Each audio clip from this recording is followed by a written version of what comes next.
Hi எல்லாருக்கும் வணக்கம். Daily recipe சேனலில் இன்றைக்கி நம்ம பார்க்க போகிற ரெசிபி ப்ரான் ஃப்ரை. வாங்க எப்படி செய்கிறதுன்னு பார்க்கலாம். ஒரு பவுலில் 250 கிராம் ப்ரான் நல்லா க்ளீன் பண்ணி எடுத்து வச்சுருக்கிறேன். இதில் அரை ஸ்பூன் கரம் மசாலா, 1/4 ஸ்பூன் மஞ்சள் தூள், 1/4 ஸ்பூன் ஜீரகத்தூள், 1/4 ஸ்பூன் மிளகுத்தூள், அரை ஸ்பூன் உப்பு,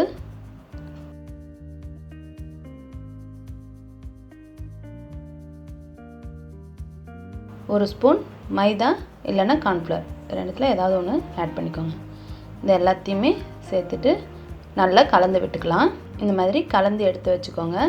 இது 1 மணி நேரம் ஊறட்டும். ப்ரான் நல்லா 1 மணி நேரம் ஊறிடுச்சு. இந்த மாதிரி ஒரு பவுலில் பிரெட் க்ரம்ஸ் எடுத்து வச்சுக்கோங்க. இந்த ப்ரானை எடுத்து இந்த பிரெட் க்ரம்ஸில் நல்லா 2 சைடும் கோட் பண்ணுங்கள்.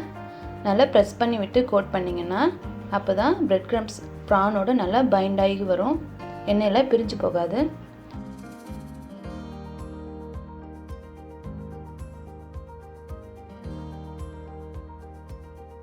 இதே மாதிரி எல்லா ப்ரானையும் கோட் பண்ணி எடுத்து வச்சுக்கலாம்.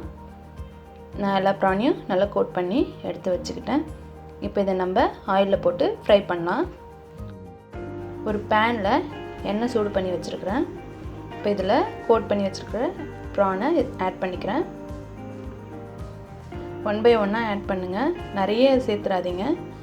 நிறைய சேர்த்துட்டிங்கன்னா அந்த கோட்டிங்லாம் பிரிஞ்சு போயிடும். எண்ணெய் ரொம்ப சூடாக இருக்கக்கூடாது. ஸ்லோ ஃப்ளேம்லேயே வச்சு குக் பண்ணுங்கள்.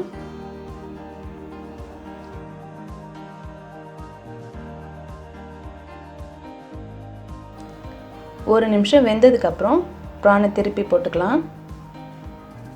அப்போ தான் மசாலா பிரிஞ்சு போகாது. நல்லா வேக விட்டு திருப்பினீங்கன்னா தான் பிரியாது அந்த கோட்டிங்கு. இப்போ இதை நல்லா இன்னொரு சைடும் திருப்பி போட்டு வேக வச்சுக்கலாம்.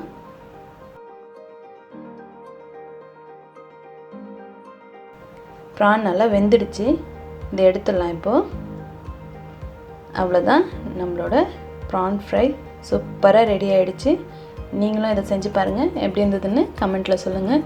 இந்த வீடியோ உங்களுக்கு பிடிச்சிருந்தா லைக் பண்ணுங்கள், கமெண்ட் பண்ணுங்கள், சப்ஸ்கிரைப் பண்ணுங்கள். மறக்காமல் உங்கள் ஃப்ரெண்ட்ஸோட ஷேர் பண்ணுங்கள். தேங்க்ஸ் ஃபார் வாட்சிங். ஹாப்பியாக இருங்க, லைஃப் என்ஜாய் பண்ணுங்கள்.